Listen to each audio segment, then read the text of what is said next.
health, and I'm going to be last to talk about the what we learned today here, because we have a little bit consciousness about getting someone chill reaction here, and I don't know, maybe we have a sensitivity here.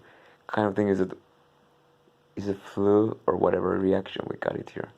It's difficult to really stop listening because we want to have some quite a line here where we minimize contamination of during a procedures, whatever health products we do, especially plastic surgery here, injections here. Anytime we have a hypothermic, we penetrate some object under here, injecting some.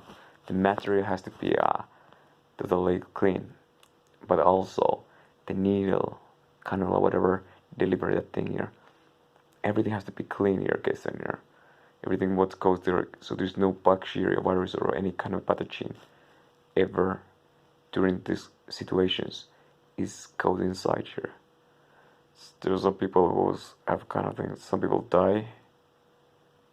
I don't know really, like did they get some infection here during the procedure here, guys, and it's kind of crazy to think about it. I don't know what makes kill some people, I guess, and they get endocarditis or some sepsis here. And this is an interesting aspect about it here, because like understand the concept of sterility here. So we have a kind of a concept of sterility starting today here.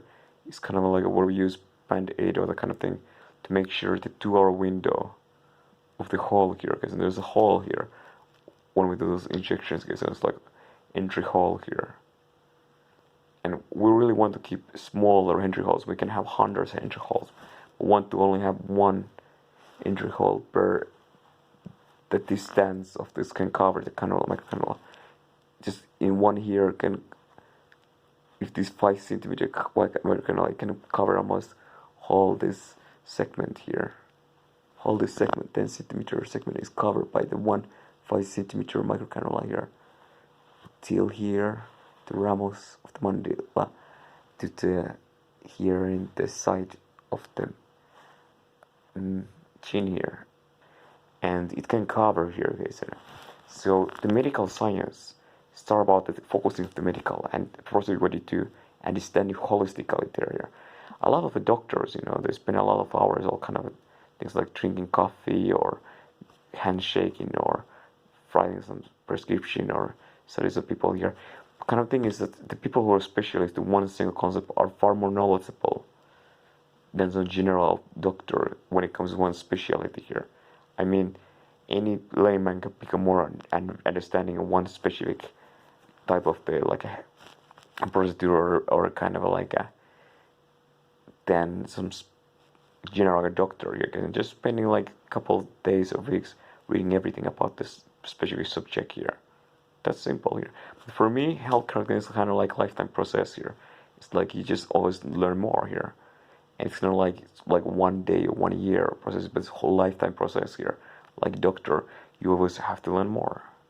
And in this case, we study for infinity time here, because we always are looking for new perspective here and new possibilities, looking for a facelift here. Think about this kind of thing. I went there in front of mirror like, what's the next here? We want to try BO decock. Like, why not? Because let's take 1-2 of them. Just let us study what is this is all about here. Like those PDO cocks, can't they reuse?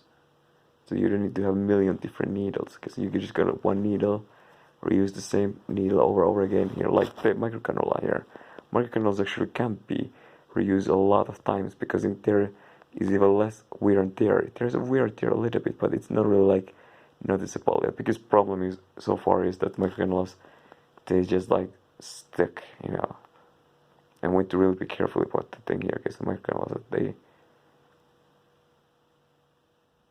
that we do not try hyaluronic acid there, guys, and inside that gouge, guys, and the gouge is kind of the metal part here, guys, and we need to every time after injection, guys, and we take it off and put that same needles, we check it off, and we just like putting hot water here, we flush out from the cannula that it doesn't stick and dry inside there, because it's very difficult to get off here. Hot steam maybe can dislodge here. And actually, it's funny about here because dislodge is because we don't want hyaluronic acid to dislodge those microcannulas, because we can reuse it here, because we cannot. It's like it's clogged those that's to pure case of water case, and of course we're not going to be get any material off there, and that is a big issue case on that. Because every time here, if you have just water injected, it's no big problem, or any kind of some other substance here, which probably will just come like fats or water or kind of this non-solid substances much here case on that. Example, all of this will be easily dry off eventually here, just giving conditions.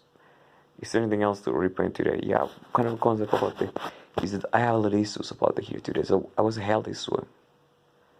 About the, maybe I get an infection of this procedure, who knows what else. That is the highest chance of getting like a little chills. And we're looking for a case and get our head hit more, but now it's go down here. We're looking for a signs case and an infection here case and I don't want to just take antibiotics just for nothing here. We need to first make sure that we make the last chance to have an infection. If we get the infections case, maybe here we need to really monitor myself like, well, so what is the progress here case and here? The kind of questions like the medical intervention. The number one is constantly keep up the monitor my own stage here. Is there any kind of like sign of some kind of infection here? And see the escalation here case and base of the symptoms here. If the symptoms getting worse and if it's going to become more critical, acute, kind of like I will be recognized like if we're getting very heavy fever or whatever can continue here because in the progress here, then we need to have immediately like some antibiotic here. And I'm able to take antibiotic myself because I don't have injectable any kind of antibiotics injectable here. I have like a couple of different kind of antibiotic here, doxycycline and amoxicillin are maybe the first line antibiotics I will take for against any kind of like possible like sepsis or kind of like bacteremia here. These are kind of the first antibiotics I will take here. Alongside of that, who knows, is metronidazole, fluconazole. Words I don't know really idea like some most bacteria here. Metronidazole is only good for anaerobic and maybe some few atypicals. The cover here and I have also other kind of things antibiotics. What are in this situation the fluconazole for candida fungi here, maybe some kind of like fungal sepsis, but fungal sepsis are not really that probable here case and compared to bacteria, because you usually need to have some kind of like general problem here. The fungi are stopped quite a mostly. Most people don't especially die when they're healthy immune system by fungal septicemia here. Why? Because the most fungals, they just cannot await the immune system here. The T cells will immediately kill the fungi here because when they enter bloodstream here, and the fungi is not really like very good defense, like Candida just not able to fight against the immunocompetent T cells, example in mostly here. Of course, some AIDS patients might have other issues here, but kind of a thing. What I was curious about here, the viruses. Well, the viruses are kind of like interesting concept here. There are not a lot of the viruses which kind of kill you. Think about the like influenza virus here. If it's got a bloodstream here, what happened? Like common cold, like a rhinovirus. What it happens in the bloodstream? I have no fucking clue what they do, but it's kind of general. They're not like considered the biggest like herpes virus or human papillomavirus or kind of if not other kind of viruses, like they're not considered like a kind of a septicemia viruses here. Like I don't know, some mostly like 90% all are bacteria. SRS maybe number one, all the pathogens to septicemia here, and bacteremia or blood. And that's all. Thanks.